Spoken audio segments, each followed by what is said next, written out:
started. Good afternoon, and welcome to the panel of Ride the Wave with Cookieless Change. I'm Neha, I'm client partner at RTB House, and I'll be your host for this session. My background has always been in advertising. I've worked across creative agency, publishers, and now ad tech. And in my many, many years, I have seen the advertising landscape change almost at the pace with UK weather. So now, a big positive change is coming. And of course, you want some pro tips on how to surf that wave. So for that purpose, we have put together our panel of experts, our clients, CV Library, Assembly Global, along with Google and RTB House themselves. I'm just going to pass over to my panelists to introduce themselves. So starting with you, Luke. Hi, my name's Luke. I'm head of performance marketing at CV Library Group, which is the largest independent job board in the UK. I head up our performance marketing channels, so covering PPC, paid social, display, retargeting, and affiliate partnerships as well. And really looking forward to a great panel discussion. Thanks for coming on board. Over to you, Willie. Hi guys, my name is Billy. I'm from Assembly Global. I'm a European media director and looking after all things digital. So at Assembly, we have a load of luxury brands, so looking after kind of all things from brand and performance and making sure that they have a digital maturity that kind of helps them surf these new waves. So great to be here. Excited to have you over, and over to you. Yeah, so hi everyone, I'm Scott. I work on the Privacy Sandbox partnerships team at Google. So my job is working with companies who are integrating with our technologies and testing them out, and also with the wider ecosystem to make sure that they're aware of all the changes that are coming in the future to Chrome and Android. Thanks for coming on board, and Howie. Yeah, hi, I'm Howie, VP of Operations for RTB House's UK business. So my role is to look after all of our client-facing teams, so account management, technical account management, business analytics, and supply side. Fantastic. So I think let's first uncover why is Cookieless on center stage?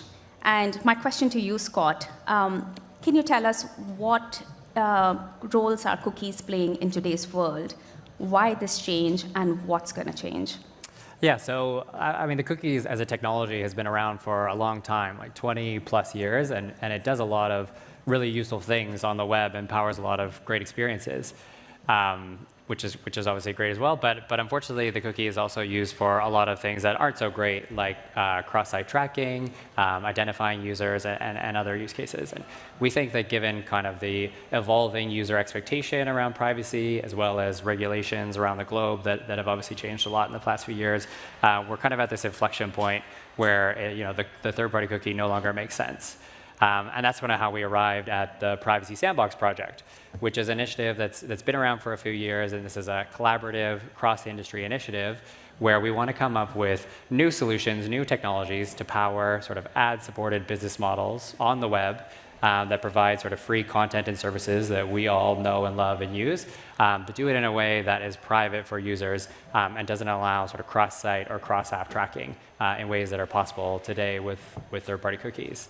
And we're actually approaching a really exciting milestone because these new technologies have kind of been available to test and on a very small scale up until now. But starting in about 2 weeks' time, we're going to be rolling out these technologies to 100% of Chrome users globally, which means that many more companies will be able to experiment, test, and build solutions using the Privacy Sandbox, which will give us about a 12-month time period to optimize and to understand how this will work before we do ultimately remove third-party cookies from Chrome in the middle of 2024. So exciting times.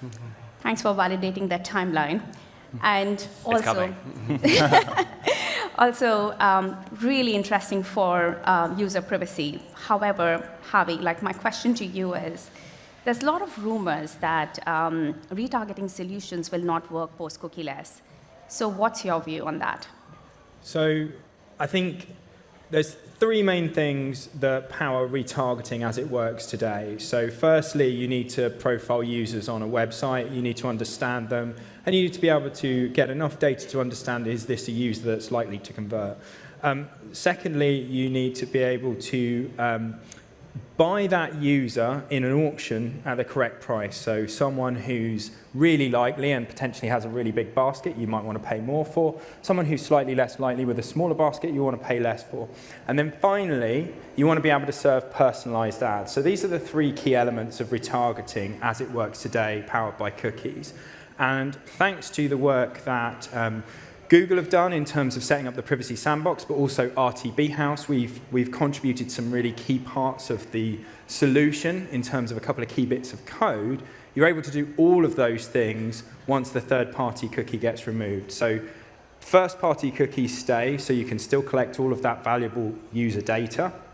And then there's a couple of bits of technology. I'm not going to go into the weeds in those, but if anyone is interested, I'm sure Scott or myself, we can talk you through it in a bit more detail.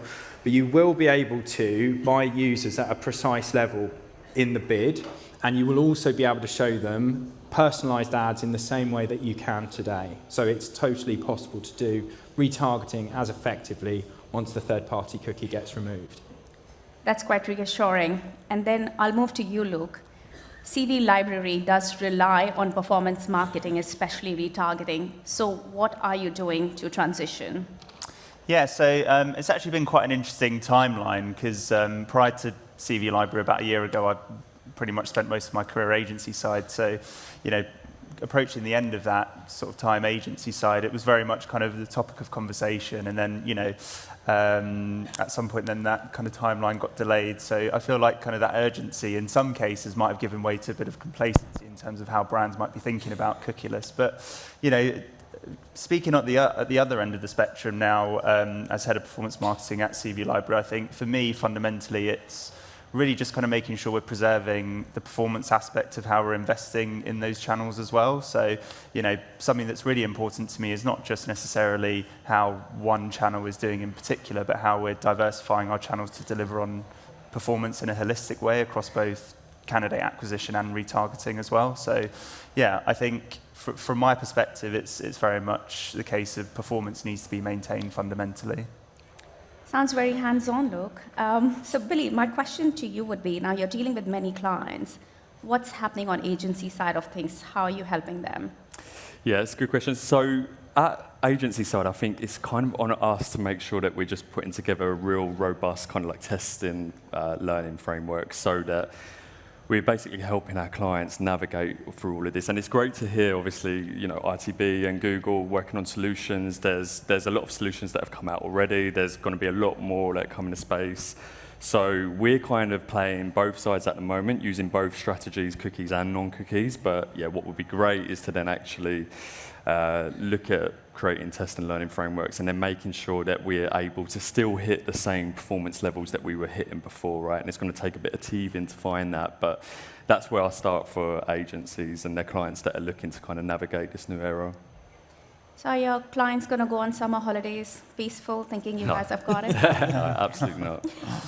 All right, so actually, like one point of clarification, Scott. Now, the solutions or the methods that Harvey was mentioning, is that going to be exclusive to RTB House, you think? Yeah, so as I sort of mentioned from the beginning, this has been a collaborative project, and all of the technologies that I've mentioned are going to be available to anybody that wants to use them. So they're actually agnostic to the user, and they're not themselves end-to-end advertising solutions. They're actually just tools or signals that other companies like RTB House and others will build on top of that are sort of private by default, but allow for the really important use cases around ad-supported businesses.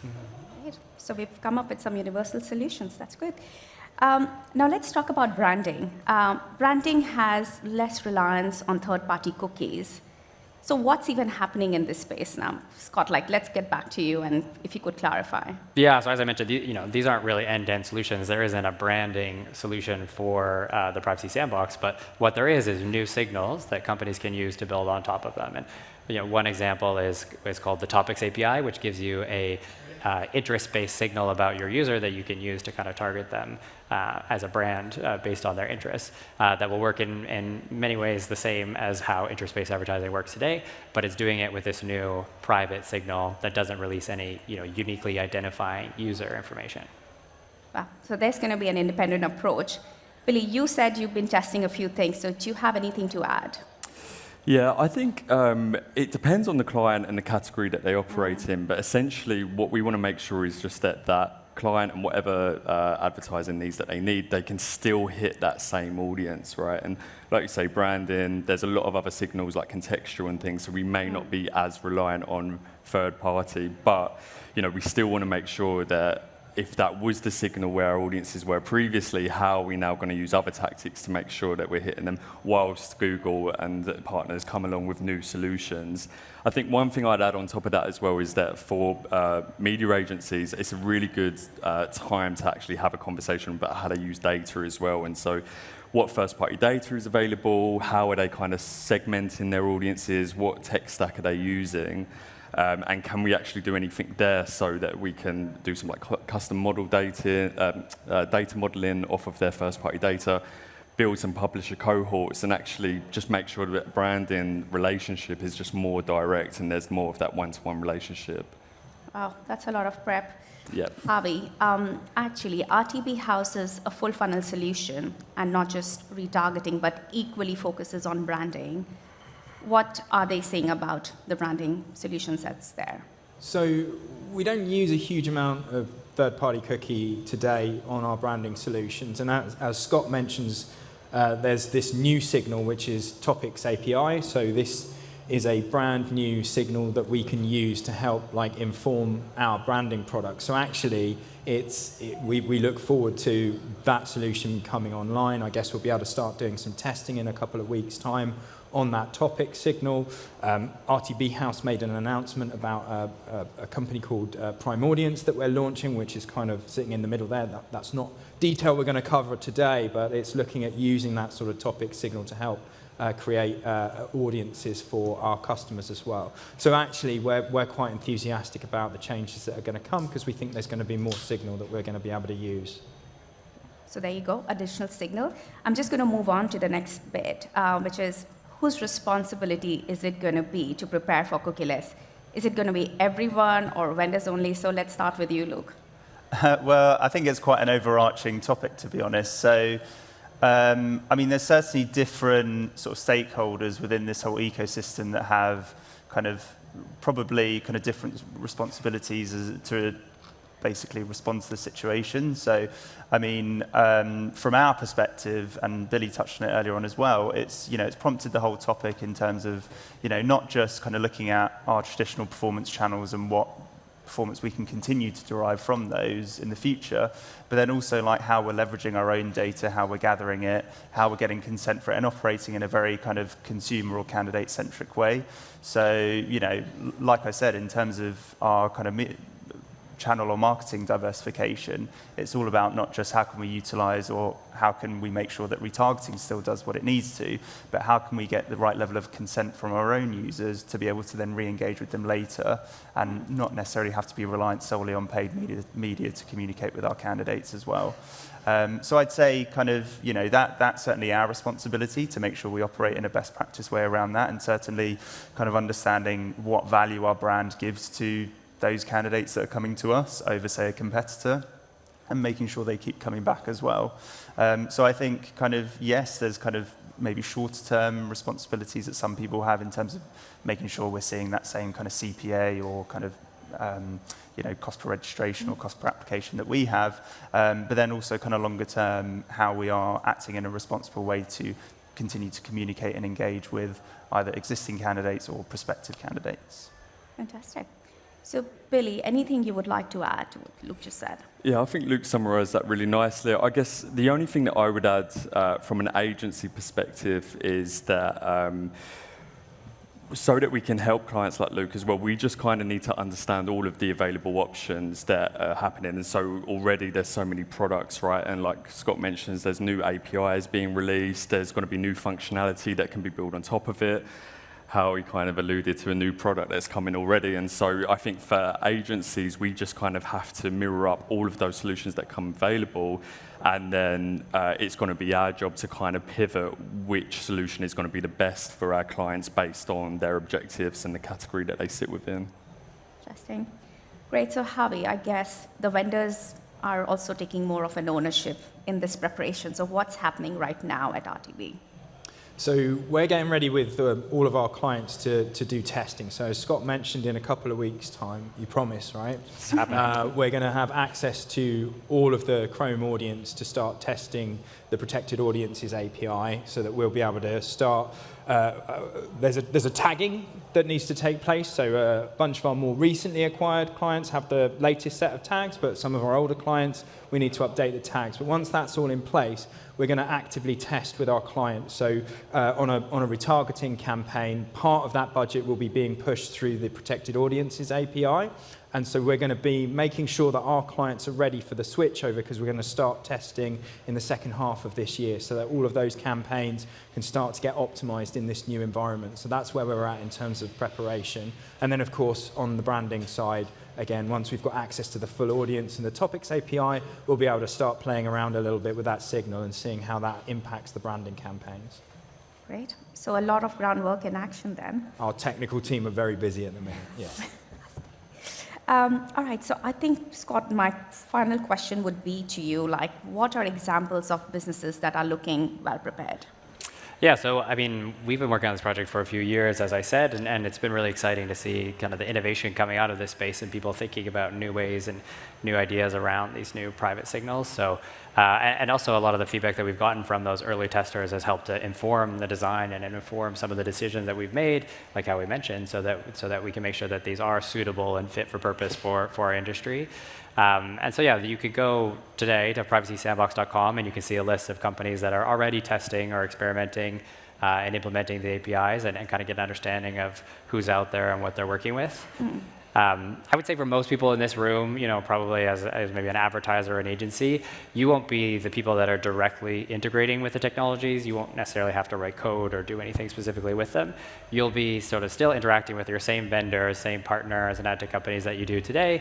They'll just be doing this using new signals or new tools, new pipes that are more private and don't include sort of a unique identifier from a third-party cookie. So hopefully that transition will be smooth, but we got feedback certainly from the ecosystem that we needed this period, this extended period where the legacy systems based on third-party cookies were available, and the new systems were going to be available as well, so that we can make sure that we're testing, we're optimizing, we're understanding how those changes will take place before we remove third-party cookies next year, and we don't, you know, and have unintended consequences or move people into other ways of tracking that are maybe less private and more invasive in terms of users. Great. All right. So we think this is a good change for the users. And not just that, it provides a whole new ecosystem with great possibilities to target on performance campaign and branding campaigns. So we're all like looking very optimistic and also very excited to see what lies ahead. Now, unfortunately, we've run out of time, and we can't take any audience question, as it was quite a beefy topic. But do grab us. Our stand's right here, and Scott, Billy, and Luke would be at the event all day. So thank you for tuning in, and let's give it up for our wonderful panelists.